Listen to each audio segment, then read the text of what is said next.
नमस्कार मित्रों। ये वीडियो जो मैं बनाने जा रहा हूँ, ये वीडियो उन वीडियो से संबंधित है जो हमारे यूट्यूब पे आपको ज़्यादातर मिलती हैं कि सोच से अपनी जीवन को बदलें। कि जैसा जैसा आप सोचेंगे वैसा वैसा आपके जीवन में क्रांतिकारी परिवर्तन आएगा। और बहुत सारे वीडियो अवचेतन मन के ऊपर दिखाए गए हैं कि आप अपने मन की अवचेतन शक्ति से, आप अपने अवचेतन मन की शक्ति से अपने जो कार्य सिद्ध करना चाहते हैं, जो आप चाहते हैं वो प्राप्त कर सकते हैं। एक पुस्तक भी लिखी है नेपोलियन हिल ने, थिंक एंड ग्रो रिच। सोचो और अमीर हो जाओ, सोचो और अमीर बनो। लोगों को बड़ी मज़ेदार लगती है, इंटरेस्टिंग लगती है कि सोच से हम कैसे अमीर बन सकते हैं। और जितने बड़े बड़े मोटिवेशनल स्पीकर हैं, जितने बड़े उद्योगपति हैं, जो सक्सेसफुल लोग हैं, उन्होंने हर किसी ने इस पुस्तक को पढ़ा हुआ है। मैंने भी पढ़ा है इस पुस्तक को। लेकिन आज मैं उस पुस्तक के, उस अवचेतन मन के विज्ञान को समझने का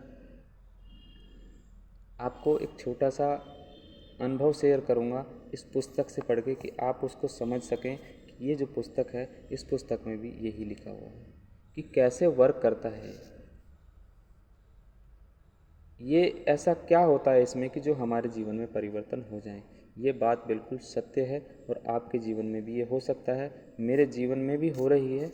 और आप भी इसका आनंद ले सकते हैं, अपनी समस्याओं का समाधान, अपने दुख, पीड़ा, द्वेष, ईर्ष्या, लोभ, मोह, इन सब को त्याग करके एक नए आनंद और सुख की अनुभूति कर सकते हैं। वो विज्ञान मैं आपको बताऊंगा, उसको कहते हैं विज्ञान, भाव विज्ञान। जो हमारे अंदर के भाव होते हैं उनका विज्ञान क्या है, और वो हमारे जीवन में और दूसरे के जीवन में, हमारे समाज के जीवन में कैसे क्रांतिकारी परिवर्तन ला सकता है। आइए, आज का टॉपिक है भाव विज्ञान।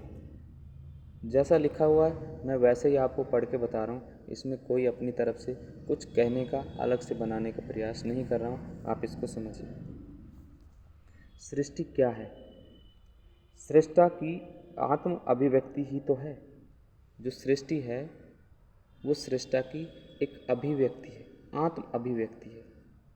भावमयी परमात्मा के द्वारा रची गई यह सृष्टि भी भावमयी ही है। एक भाव से परिपूर्ण यह सृष्टि है। अंतरंग जीवन हो या बहिरंग, आपके अंदर का हो या बाहर का, हम उसमें अपनी भावनाओं को ही प्रतिबिंबित या प्रतिफलित होते देखते हैं। गांव में हर व्यक्ति जानता है कि जब व्यक्ति कोई बड़ा बन जाता है ना, तो कहते हैं भाई इस व्यक्ति की सोच ऐसी ही थी इसलिए ये बड़ा बन गया। इस व्यक्ति की सोच में एक अलग तरह की चमक थी, अलग तरह की ऊर्जा थी, ये लोगों से डिफरेंट तरीके से सोचता था। ये वो लोग भी कहते हैं जो ज़्यादातर न परमात्मा को मानते हैं, न देवी देवताओं को मानते हैं, किसी चीज़ को नहीं मानते। ये वो लोग कहते हैं कि इसकी सोच अच्छी थी। लेकिन इस सोच के ऊपर वो अपने ऊपर ज़्यादा वर्क नहीं करते। लेकिन इनको ये पता है कि जैसे सोच होती है आदमी के व्यक्तित्व वैसा ही बन जाता, क्योंकि ये अपने जीवन के अनुभव से बताया है। आज उसी के ऊपर हम काम कर रहे हैं। मन की कल्पनाओं, बुद्धि के विचारों और कर्म जो है उनकी हलचलों के ताने बाने भावनाओं के आधार पर ही बनते और बदलते हैं। जैसा हम सोचते हैं, अपनी कल्पनाएं करते हैं, जैसे हमारे विचार होते हैं, जैसे हम कर्म करते हैं, उनसे जैसी भावनाएं बनती हैं वैसा ही हमारे जीवन में परिवर्तन आता है, रूपांतरण होता है। तरंगें चुंबक की हों या विद्युत की, क्योंकि बिजली बहती है वो भी तरंगों में बहती है, और चुंबक की जो तरंगें हैं वो भी, चुंबक जो अपना प्रभाव दिखाती है वो भी तरंगों से ही दिखाती है। वे अपना चक्र पूरा करती हैं। तरंगें होती हैं, ये अपना चक्र पूरा करती हैं। बिना चक्र पूरा करे काम नहीं चलता। बिना चक्र पूरा किए इलेक्ट्रिसिटी भी प्रवाहित नहीं होती। जब तक हम दोनों तारों को, किसी भी उपकरण के दोनों तारों को स्विच में नहीं लगाएंगे, बोर्ड में नहीं लगाएंगे, तब तक सर्किट पूरा नहीं होगा, तब तक तार कटा रहेगा तो उसमें बिजली नहीं आएगी। तब तक तरंग पूरी नहीं होगी, तब तक उसका प्रभाव हमारे ऊपर नहीं होता। और तरंग की ये प्रकृति है कि वो पूर्ण होती ही होती है। भाव तरंगों के साथ भी ऐसा ही होता है। जिस तरह की भाव तरंगें हम विश्व चेतना में छोड़ते हैं, उसी के अनुरूप भाव तरंगें किसी न किसी माध्यम से हम तक पहुंचती रहती हैं। कहते हैं कि जैसा आप बोएंगे वैसा ही काटेंगे। जैसा आप बोलेंगे, कुएं में एक व्यक्ति गया और उसने बोला तो वैसी ही आवाज़ आने लगी। मतलब वो रिफ्लेक्शन किसी और की नहीं थी, वो उसकी खुद की ही थी। जो आप बोल रहे हैं वही आपके पास आता है। ऐसा ब्रह्मांड की भी एक लेयर है जहाँ से टकरा के वो चीज़ें हमारे पास वापस आती हैं। जिस तरह की भाव तरंगें हम विश्व चेतना में छोड़ते हैं, उसी के अनुरूप भाव तरंगें किसी न किसी माध्यम से हम तक पहुंचती रहती हैं। ऋषियों ने यह विज्ञान समझा और सिद्ध किया था, इसलिए वे विश्वव्यापी भाव प्रवाह को परिष्कृत करने में सफल होते रहते थे।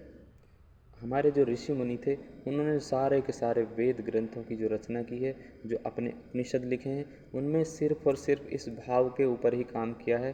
कर्म कांड जो बताया गया है वो भाव उत्पन्न करने का एक माध्यम है। जितनी हम पूजा पाठ करते हैं, तंत्र विद्या करते हैं, ये क्या है? ये कर्म कांड क्या है? एक भाव उत्पन्न करने का एक जरिया है। नहीं, इसका शांति और सुकून से कोई मतलब नहीं है, परमात्मा से इस कर्मकांड का कोई मतलब नहीं है। ये बीच में एक कड़ी है। ऋषियों ने यह विज्ञान समझा और सिद्ध किया, इसलिए वे विश्वव्यापी भाव प्रवाहों को परिष्कृत करते रहने में सफल होते रहते थे। आज के ज़माने में भी मनोवैज्ञानिकों ने इस तरह के कुछ प्रयोग संपन्न किए जिनके भाव प्रवाहों के प्रतिफलित होने की बात प्रमाणित होती है। आज के जो मनोवैज्ञानिक हैं वो इन धर्म ग्रंथ वेद शास्त्रों से चीज़ों को उठाते हैं, वो प्रयास करते हैं इनका प्रैक्टिकल किया जाए, क्योंकि प्रैक्टिकल जब करेंगे तो आज के जनमानस के अंदर इन चीज़ों को प्रयोग से सिद्ध करके ही हम अंतःकरण में भेज सकते हैं। नहीं, आज का जो व्यक्ति है वो विज्ञान को मानता है और तर्क के ऊपर कार्य करता है, उसको प्रमाण चाहिए। तो इसके लिए एक प्रयोग किया है। एक मनोवैज्ञानिक हैं लॉरेंस डी वेलेस ने तनाव, आशंका, भय जनित पीड़ाओं से ग्रस्त कुछ ऐसे व्यक्तियों को लिया जिनका संसार दुख से भरा था। इस मनोवैज्ञानिक ने ऐसे लोगों को लिया जिनका जीवन अंधकार से भरा हुआ, दुख से भरा हुआ, पीड़ाओं से, चिंताओं से भरा हुआ था। तो ऐसे कुछ लोगों को इन्होंने प्रैक्टिकल के लिए, प्रयोग के लिए लिया, चुना और उन्हें सामूहिक रूप से एक जगह बिठा करके ऐसे भाव उत्पन्न करने के लिए कहा कि उन्होंने सामूहिक रूप से इस भाव में विभोर होने के लिए कहा गया। कौन सा भाव? कि समूची सृष्टि शांति, प्रेम व आनंद की तरंगों से भरी हुई है। उन्होंने ऐसा भाव विभोर होने के लिए उनको प्रेरित किया कि आप महसूस करिए कि पूरी सृष्टि शांति, प्रेम, करुणा, आनंद से भरी हुई है।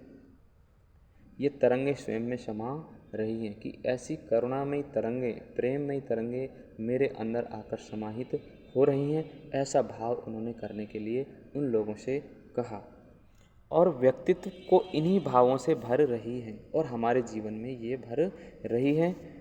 धीरे धीरे स्वयं के अस्तित्व के रोम रोम से यही भाव निकलकर सारे समाज में फैल रहे हैं। और कहा कि आप ये सोचिए, आप ऐसा अनुभव कीजिए, भाव कीजिए कि ये जो तरंगे हैं ये हमारे शरीर से निकल के ये पूरे समाज में फैल रही हैं। ऐसा आप अनुभव कीजिए, ऐसा भाव कीजिए, महसूस कीजिए कि पूरे समाज में ये तरंगे जो प्रेम की हैं, करुणा की हैं, दया की हैं, आस्था श्रद्धा की हैं, सुकून शांति और आनंद की हैं, ये पूरे समाज में फैल रही हैं। आप देखते हैं कि जो संत होते हैं वो, और सनातन का, भारत का एक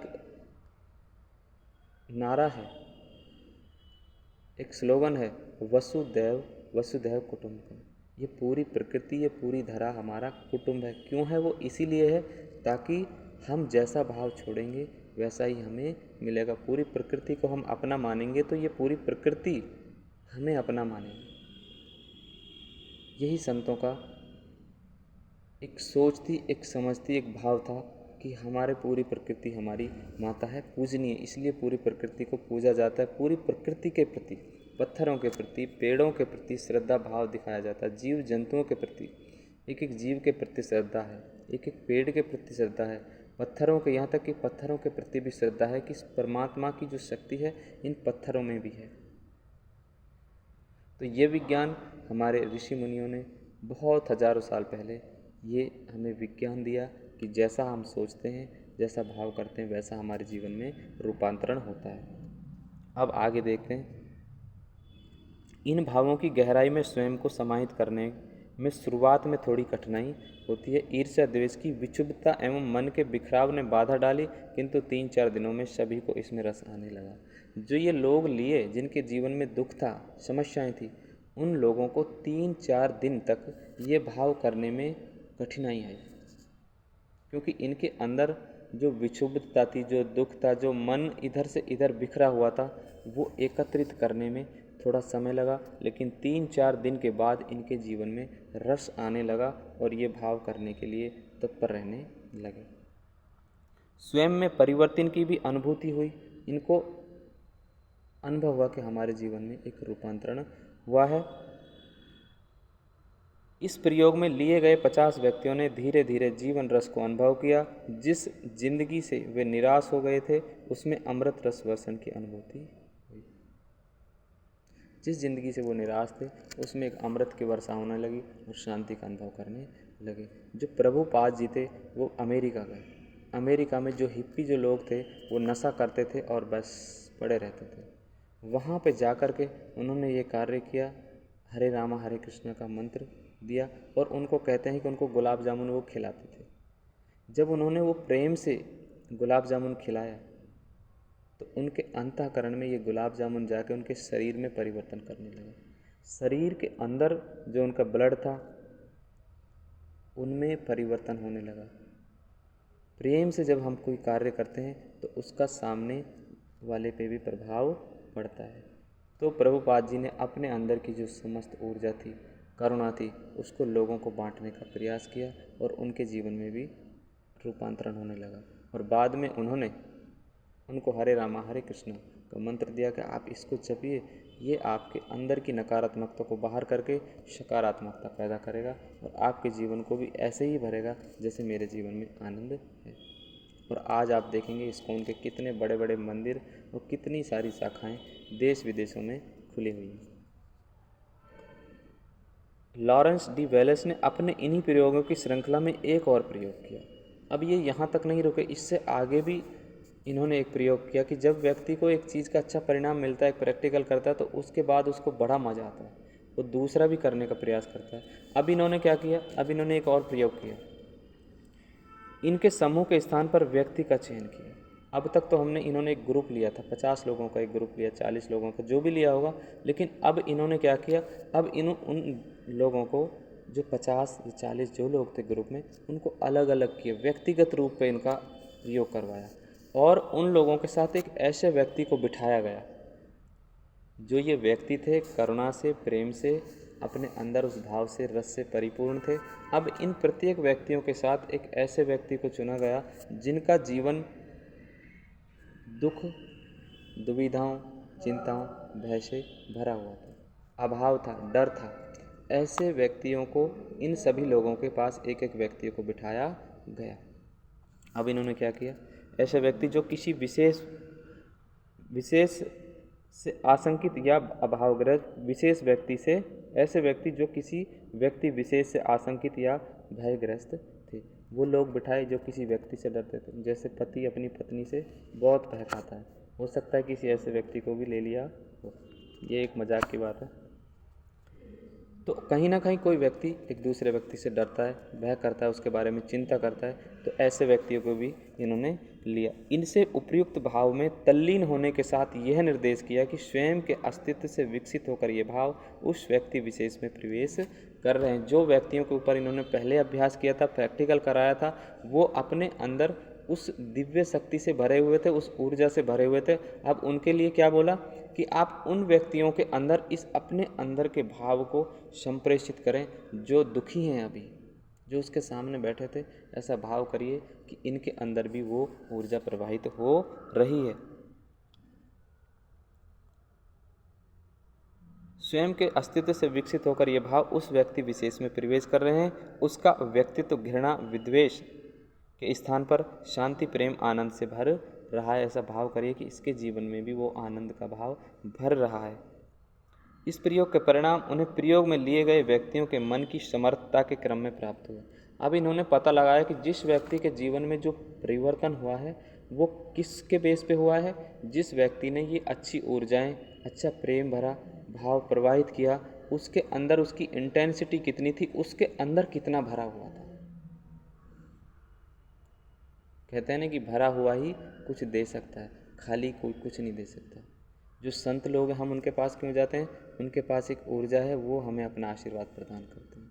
अगर आप धनी व्यक्ति के पास जाएंगे तो धन देगा, आप खुशी व्यक्ति के पास जाएंगे तो वो खुशी देगा, आप दुखी व्यक्ति के पास जाएंगे तो वो दुखी देगा, आप घृणा वाले व्यक्ति के पास जाएंगे वो आपको घृणा सिखाएगा, ईर्ष्या वाले के पास जाएंगे तो ईर्ष्या सिखाएगा, चोर के पास जाएंगे आपको चोरी सिखाएगा, जब शराबी के पास जाएंगे तो शराबी। क्यों? उनकी गलती नहीं है, उनके पास जो है वही देगा। तो इन्होंने भी ऐसे भाव भरे व्यक्तियों के सामने उन व्यक्तियों को बिठाया जो दुखी थे, तो इन्होंने वही दिया जो इनके अंदर था, और जिसके अंदर जितनी गहनता के साथ था उन्होंने उतनी ही गहनता के साथ सामने वाले को भी दिया। ये अनुभव उन्होंने किए।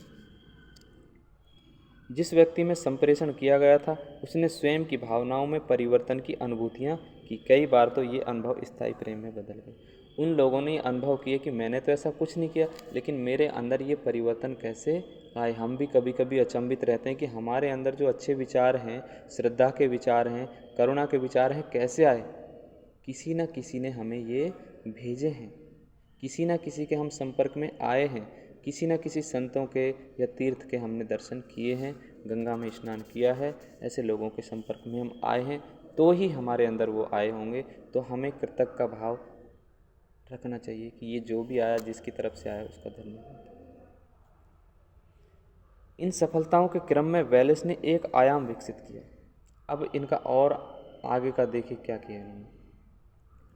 इसमें जब सफलता मिली तो इन्होंने और आगे क्या किया, एक आयाम विकसित किया। इस क्रम में लगभग एक मन स्थिति के भाव संपन्न लोगों को लेकर कई शहरों में स्थान स्थान पर शांति सभाओं का आयोजन किया। अब इन्होंने और बड़ा प्रैक्टिकल किया, मास लेवल पे किया कि अब हम और ज़्यादा लोगों तक इसका कैसा फ़ायदा पहुंचा सकते हैं। इन्होंने उन शांति और करुणा भय से जिनकी गहनता ज़्यादा थी उन लोगों को एक शांति सभा कराई, और लोगों को भी बुलाया एक सभा में बिठा करके, उन लोगों को भी अपने इन भावों से भर करके प्रेरित कर करके उन लोगों के अंदर भी कुछ शब्दों को दोहराया, कुछ वाक्यों को दोहराया, उन भावों को दोहराया जिनसे वो ऊर्जा निकल रही थी। आगे देखते हैं। जिसमें प्रयोगकर्ताओं ने शांति, प्रेम और आनंद की भाव तरंगों को धारण, संप्रेषण, प्रयोग गहरी तल्लीनता, तन्मयता के साथ किया। प्रयोग के पहले उन स्थानों की अपराध दर, आत्महत्या दर जैसे आकलन किए। जो वो स्थान थे जहाँ पे इन्होंने शांति सभा की, तो इन्होंने वहाँ का एक डेटा कलेक्ट किया पहले, क्या कि वहाँ पे अपराध की दर क्या है, एक महीने में कितने अपराध होते हैं, 6 महीने में कितने अपराध होते हैं, आत्महत्या कितने लोग कर रहे हैं, उसका दर क्या है, प्रतिदिन की दर क्या निकल रही है। तो इन्होंने एक डेटा इकट्ठा किया, और उस डेटा इकट्ठा करने के बाद, शांति सभा करने के बाद, तो उन्होंने उस डेटा को फिर से एनालाइज किया कि इसमें क्या परिवर्तन आया। तो उन्होंने देखा कि उनकी आत्महत्या की दर में उस क्षेत्र में कमी आई है, अपराध दर में भी कमी आई है। तो इनका उस कार्य के प्रति एक और विश्वास बढ़ गया। इसलिए हमारे साधु संत महात्मा तो इस काम को पहले से ही कर रहे हैं, वो भजन, कीर्तन, कथा, प्रवचन करते रहते हैं, ताकि लोगों के जीवन में जो नकारात्मकता है वो दूर होती चले जाए और एक अंधकार में जीवन से मुक्ति मिले, और ज्ञान का जो प्रकाश है वो उनके जीवन में रूपांतरण लेके आए। उक्त प्रयोग ऋषियों के द्वारा किए गए प्रयोगों की तुलना में चाहे जितने हल्के कहे जाएं, किंतु उनसे अब भी भाव प्रवाहों की क्षमता को प्रमाणित हो ही जाती है। अब आपने पूरा जो टॉपिक है ये पढ़ा, इससे ये सिद्ध होता है कि जो भावों का जो प्रवाह था ऋषि मुनियों के ज़माने में भी था, आज के ज़माने में भी है, और आगे भी रहेगा, क्योंकि ये यूनिवर्सल ट्रुथ है। जैसे सूर्य प्रकाश देता है, इससे पेड़ पौधों को भोजन बनाने में सहायता होती है, प्रकृति के संचालन में सहयोग होता है, ऐसे इन भाव प्रवाहों का जो कार्य है वो हमेशा होता रहेगा। इस वीडियो में इतना ही है। आप इसको 1 बार, 2 बार, 3 बार सुनेंगे और अपने अंदर और भी अपने भावों को जागृत करेंगे।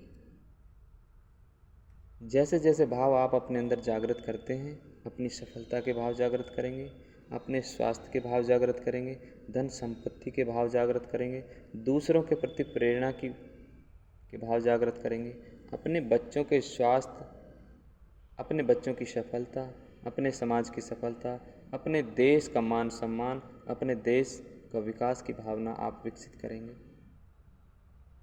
तो वो रूपांतरण अवश्य ही होगा और होगा ही होगा। ऐसा कभी नहीं हुआ कि किसी ने जो भाव किया उसका परिणाम न आया हो। देर से आया होगा, कहते हैं ना, देर है लेकिन अंधेर नहीं। परिणाम मिलेगा। कितनी ऊर्जा के साथ आपने किया है, कितने भाव के साथ किया है, इस पर डिपेंड करेगा। आज के लिए इतना ही। बहुत बहुत धन्यवाद। आप सभी को मेरा प्रणाम।